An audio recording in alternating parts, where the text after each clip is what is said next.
మోక్ష ప్రయాణం, ఎడారిలో ప్రయాణం,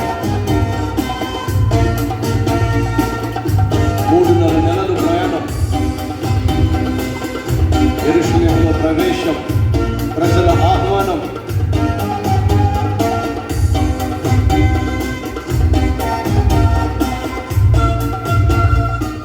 చేమరాణి చివరికి యెరూషలేము ద్వారాల వద్దకు చేరుకుంది. అక్కడున్న వాతావరణం ఆశ్చర్యంతో, ఉత్కంఠతో నిండిపోయింది.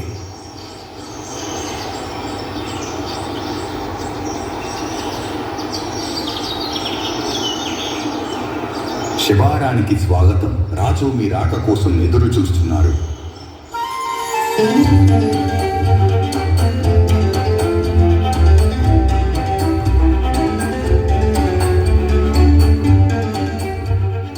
ఈ నెమలి ఎంత అందంగా ఉంది.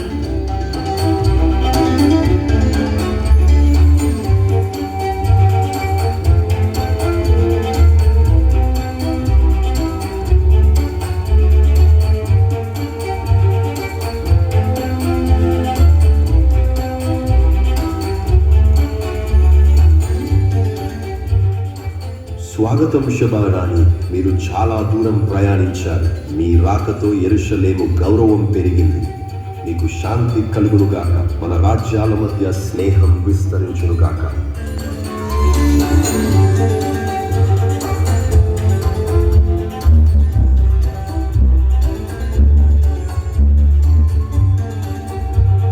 విలువైనటువంటి ముత్యాలు బహుమానంగా ఇచ్చి, సొలొమోను రాజా, మీకు సమాధానం కలుగునుగాక. నా తండ్రి సభాదేశం నుండి శుభాకాంక్షలు పంపుతున్నాడు. ఎన్నో రోజుల నుండి ఎదురు చూస్తున్నా. నేను ధన్యుడను శుభారాణి.